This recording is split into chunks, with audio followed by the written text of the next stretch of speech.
UFC 270, Francis Ngannou knocks out Ciryl Gane, and here's why.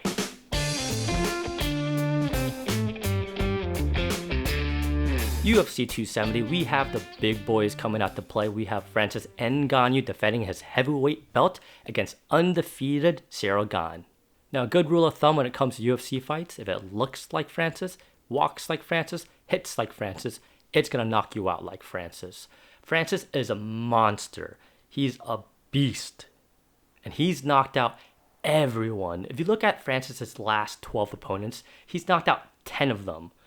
Now, the other two, one is Derek Lewis, who, of course, that was a snooze fest because they were both really gun shy when it came to that fight. And that second one, he actually did finish Anthony Hamilton with the Kimura, and that was his UFC debut. So technically, he's finished 11 of his last 12 UFC opponents.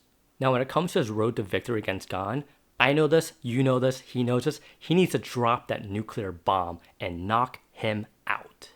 Looking at Ciryl Gane, he's a very interesting threat to Francis. And that's because he's a very unique heavyweight. No one moves like him. No heavyweight should be that light, should be that quick. So there are three elements that are going to help Ciryl Gane win this fight. One, his speed. Ciryl Gane is quick. He moves like butter. He needs to change his nickname to Ciryl, I can't believe it's not Butter Gane.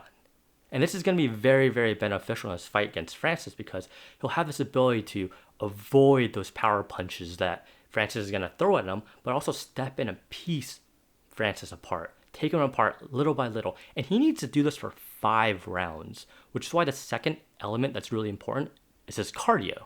Now, Cyryl's gone 5 rounds twice.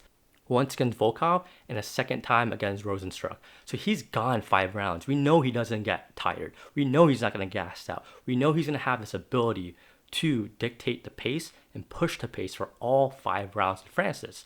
But when it comes to Francis, he's only won fights within the first 2 rounds. So we've never really seen Francis overcome adversity in these championship rounds to come out victorious. Any fight that's gone past the second round, Francis has lost. Now, the third element here is that Ciryl has his ability to mix things up. So he's a Muay Thai fighter, but we've seen him have a lot of fun in the cage. We've seen him go for takedowns. We've seen him do submissions as well. A quarter of Cyryl's wins have been submissions. He's won by a front choke, an arm triangle, as well as a heel hook. So he's dangerous on his feet, and he's going to be dangerous on the mat as well. And this is going to be really important when he's fighting Francis because his ability to mix things up is going to keep Francis on the edge of his seat. And this is going to be very important when it comes to tiring Francis out, throwing a lot of different things at him, punches, kicks, takedowns, submissions.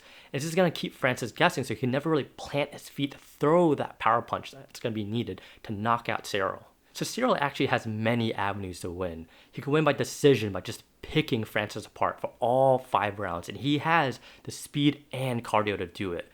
He could win by TKO like he did against Derek Lewis, where he's just going to slowly piece Francis apart. And then at the right time when Francis is tired, just throw that right punch at the right place and put Francis down and jump on top of him. Or even if he gets Francis on the ground, he has his ability to submit him with something very adventurous, like a heel hook or something. It's possible. So with all these different avenues to win, why am I choosing Francis? Have you forgot who this guy is? He's beaten legends in the sport. He's knocked out Arlovsky. He's knocked out Overeem. He's knocked out JDS. He's knocked out Cain Velasquez. He's knocked out Stipe. Now, every single one of these fights, I've bet against him. I've underestimated him. I've said, look, he doesn't have the technique. He doesn't have the experience. These old vets are going to come in and clean him out. And you know what? It never happens. So, fool me once, shame on you. Fool me twice, you're not going to fool me again.